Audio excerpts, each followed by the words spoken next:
Pamusoro iyi tinokuchingamidzai zvekare kuchirongwa tsika dzavatema. Muchirongwa chanhasi tiri kuda kukurukura pamusoro pekufemba nekuhaka. Vazhinji vedu tingatora manzwi anoti kufemba nekuhaka semanzwi anoreva zvakafanana, tichifunga kuti pamwe mitauro yakasiyana. Asi manzwi ekuti kuhaka nekufemba haisi mitauro yakasiyana inoreva chinhu chimwe chete. Kufemba nekuhaka zvinhu zviviri zvinoitwa mumatare asi zvakasiyana. Musiyano wacho unenge uri papi? Kana tiri kutaura nhaurwa yekufemba, tiri kutaura nhaurwa yekushopera. Kana tiri kutaura nhaurwa yekuhaka, tiri kutaura nhaurwa yekurapa. Kufemba hakunonyanyi kusiyana nekushopera tichishandisa hakata. Asi pakufemba tinenge tine chimwe chinhu chiri kutitambudza. Regai ndikupei semuenzaniso. Tine mweya watinawo mukati memhuri wabatwa, asi hatisi kuziva kuti mweya uyu wabatwa uyu wakabva nekupi. Kana kuti kwaita kunongedzana kuti mweya uyu uri kusairirwa, uri kusundwa naningi. Ndipo pangada kufemba kuti mhepo iyi, mweya uyu ubude uchitaura pachawo. Kana tiri kufemba, mhepo ikafembwa hairambi kutaura, hairambi kududza zvizere, nekuti mukufemba panoshanda mishonga yemhando yepamusoro-soro. Regai nditaure ndichiti panofembwa nepanohakwa kana kuti kuhaka panoshanda chatinoti chova. Chova mudziyo wakamira seizvi. Ichi ndo chatinoti chova ichi. Chova chinenge chine muswe kunoko, koita pokubata panapa, kozoita pakati apa. Kunoku ndekwekubata uku. Uku muswe uku kune muswe watinoona, asi kunogona kuita muswe pakati unoshanda zvekare pakutsvaka mhepo. Pakati patiri kuona apa haisi decoration iyi, munenge mune mishonga inoshanda pakuhaka kana pakufemba. Mishonga inoiswa pakati apa kana munhu achifemba yakasiyana nemishonga inoiswa pakati apa kana munhu achihaka. Tati kuhaka kurapa, unenge uri kubvisa mhepo. Kuhaka part and parcel yeprocess yekurova mhepo. Saka mishonga inoiswa apa pachova chinohaka, mishonga inorova mhepo. Mishonga inoiswa apa pachova chinenge chiri chekufembesa, mishonga yekudana mhepo kuti itaure.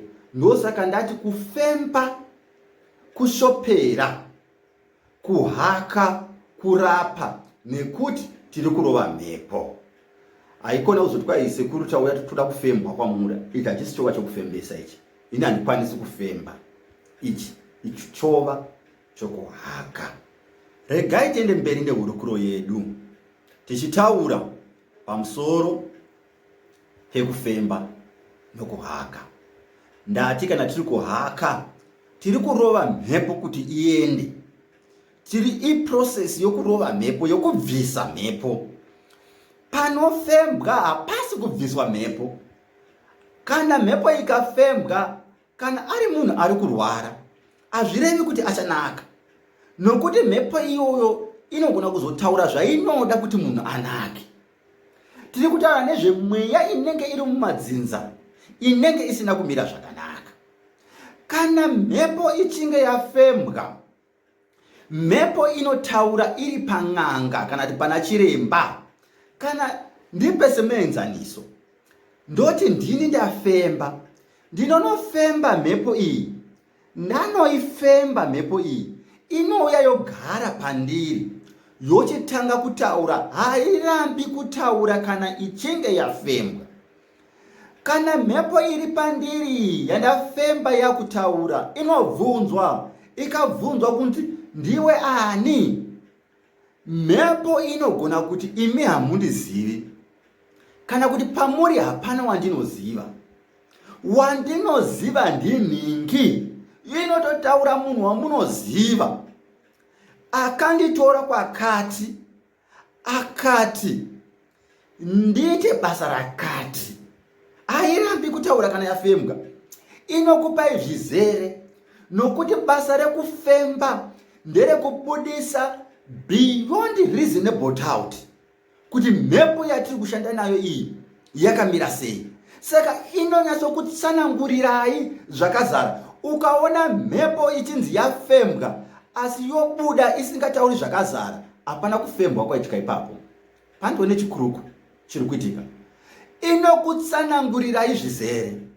Kana ari munhu ari kunetsa, pamwe akafa aparirwa mhosva mukati medzinza renyu, anonyatsokutsanangurirai kuti ini ndakauya mukati medzinza rekwenyu ndichibva kwakati ndikashandira nhingi, angane vana vanonzi nhingi, nokuti mazita anenge achitaurwa apa munotoziva kuti mazita aya n'anga iyi haingazivi mazita aya, nekuti panofembwa hamusviki muchitanga mashoperwa, munongosvika muchitsvaga munhu anogona kufemba. Hamuti maitirwa matare mashoperwa zvozonzi tinoda kuti tifembe mhepo iyi nemunhu akushoperai. Anenge atova nezvaanoziva. Kunofembwa nemunhu asina kukushoperai, munongosvika muchiti tinotsvagawo vanogona kufemba, zvonzi ndiri pano, moti toda kufembwa, tine murapwa wedu uyu, kati ndini ndoda kufembwa, pane zvandinesa mukati meupenyu. Ofemba anonobudisa mhepo iyi ichinotaura zvinenge zvichida kunoenderana nematare amunenge makapinda muchishopero. Ndiko kuti muchazonzwisisa kuti apa pafembwa. Haufembwi nemunhu anokuziva, anoziva history yako. Kunofembwa nemunhu asingazivi history yako, ndiye munhu anofemba. Zvokuti munotoziva kuti mazita ataura apa kati ataurwa nemhepo, munhu uyo haangamazivi nokuti hagari kuno. Ini ndinobva kuHarare ndaenda kuChipinge, nekuti kufemba kwakanyanya kurudzi rwechiNdau. Hatidi kunyeperana ipapo. Verudzi rwechiNdau ndivo vanonyanya kugona kufemba, nokuti kufemba kwakabva nekuMozambique kuchitodzidziswawo mamwe marudzi kuti zvinofamba sei. Saka muchaona kuti vanonyanya kugona kufemba vanhu verudzi rwechiNdau. Asi hatifanirwi kunyeperwa kana pachinge pafembwa, nekuti kufemba ndati iprocess inobudisa zvizere beyond reasonable doubt kuti mhepo iyi iri kudei. Tati munhu anenge akapinda mudzinza anotsanangura, ndakapinda mudzinza ndikashandira nhingi, angane vana vanonzi nhingi nanhingi nanhingi, ndikazoshayikira mukati medzinza, mukatora zvinhu zvangu, kana mune zvinhu zvandakasiya zvakati, handina kuripwa muripo wangu. Pamwe ndiri n'anga, n'anga ini ndakakushanda, ndakashanda baba venyu vanonzi nhingi vaibva kwakati, ndakavashanda, havana kundipa muripo wangu. Ndadzoka ini ndinonzi nhingi, ndiri kuda muripo wangu. Ndaigara kwakati, mukaenda kwakati munonoona vedzinza rangu. Ini pamuripo wangu ndava kuda zvakati. Ndo basa rekufembwa, kuti munyatsoziva direction yemhepo inenge ichinetsa kazhinji zhinji, mhepo inenge ichida kuripwa, mweya unenge uchida kuripwa, mweya unenge uchida kugadzikanwa kuti mugadzirise zvakaipa. Ndidzo mhepo dzinofembwa, ndidzo mweya dzatinosangana nadzo dzichifembwa. Mazuva ano takusangana nevanhu vaakufembesa midzimu. Mudzimu wangu ini unoenda pan'anga, wofembwa nen'anga kuti utaure uri pan'anga. Zvingawanikwa hazvo, asi chivanhu chedu achipembedzi kuti mudzimu ufembwe kuti utaure. Chivanhu chedu chinoti mudzimu unofanirwa kugadzirwa kuti utaure. Kana homwe yakaremerwa, homwe ngaigadzirwe, mudzimu uturuke utaure. Nekuti ndakambotaura ndikati, munhu unokwanisa kuridzirwa. Mudzimu ukasabuda, hapana chakaipa ipapo. Chinenge chakaipa kana kushata ndechekuti mudzimu ubude, urege kutaura, ndo chakaipa. Kubva kare namakare munhu aigona kuridzirwa kwemakore mudzimu usati waturuka, unoturuka nenguva yawo. Kazhinji kana takufembesa mudzimu kuti mudzimu wangu ngaufembwe, hazvipembedzwi pachivanhu chedu.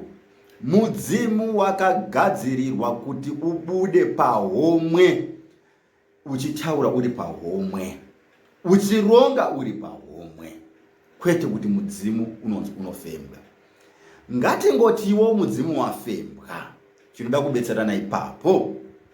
Tati chero ukafembwa wafembesa mudzimu, chero tisingazvikurudziri pachivanhu, mudzimu hauzongobudi wongoti ndini tateguru vako, iwe haundizivi.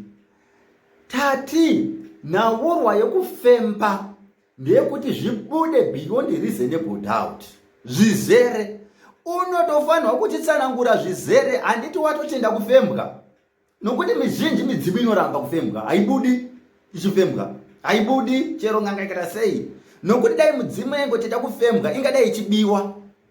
Midzimu kazhinji inoramba. Chero ini ndine mudzimu, ndine mweya, pakafembwa pandiri panongobuda mweya wakaipa, ndiwo unobuda uchitaura, ndiwo unobuda uchipatsana ngudzo. Kana pane ari kuroya, murwere arwara, mweya ukafembwa, unobuda uchinonongedza mwene wawo kuti ini muridzi wangu ndeuyu, unoda kundiramba iwe wakanditora kwakati ukandishandisa kuti undishandise mabasa ekuroya. Wakanditora pane ng'anga inonzi ningi, ukapa muripo wako wemombe, ukapa muripo wako wembudzi dzakati, ukasarirwa nechikwereti, ukati unozopota uchindibhadhara. Mabasa andinenge ndichiita, unobuda uchitsanangura. Saka mudzimu unozokubuda uchiti ini ndini tateguru vako, iwe haundizivi. Saka wafemberwa chii? Wochitanga kuti ndinoda zvakati nezvakati nezvakati, tisingazivi kuti tateguru vacho ndianani, ndiani tateguru vacho wabuda. Ngaubude zvouchitaura kana watenda kufembwa kuti ini ndini tateguru, ndina sekuru, vana vangu vainzi nhingi nanhingi nanhingi, taigara kwakati. Pari kunetsa apa pamusoro pekuti pane zvakagara zvakati zvakati zvakati zvakati, ndokunge kana watenda kufembwa. Asi tati hatizvikurudziri kuti mudzimu wako ufembese mudzimu wako.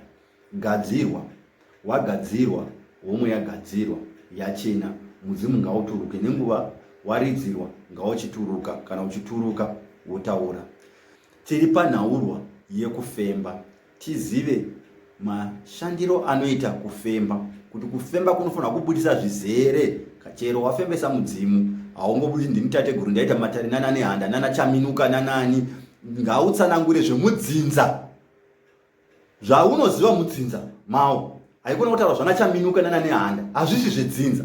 Kana uchinzi mudzimu wedzinza, ngauchaure zvedzinza kuti uri papi mudzinza imomo, kwete kutaura mamwe madzinza. Vana chaminuka nana nehanda ndeve vamwe madzinza, havabudi mumadzinza yedu. Ngautaure zvemudzinza. Kana uri mweya wafembwa, ngautaure zvizere, kwete kungoti ndini tete vako, ndiri kuda nyama, zvakati zvakati. Aiwa tete nhingi, ini ndinoziva tete nhingi, kana ndiri tete nhingi. Mweya tati yakaipa ndiyo inowanzo kufembwa, ichibuda ichitaura. Tiri kuti matinofamba mukati mekubetserwawo, ngatizivei kuti kana tasvika panonzi parikuda kufembwa, ndezvipi zvatinotarisira. Tinobvunza zvizere. Mhepo yafembwa hairambi kupindura, nekuti tati panenge pari kushanda mishonga iyoyo inofembesa, iyoyo ndiyo inenge chimanikidzira mhepo iyoyo kuti itaure.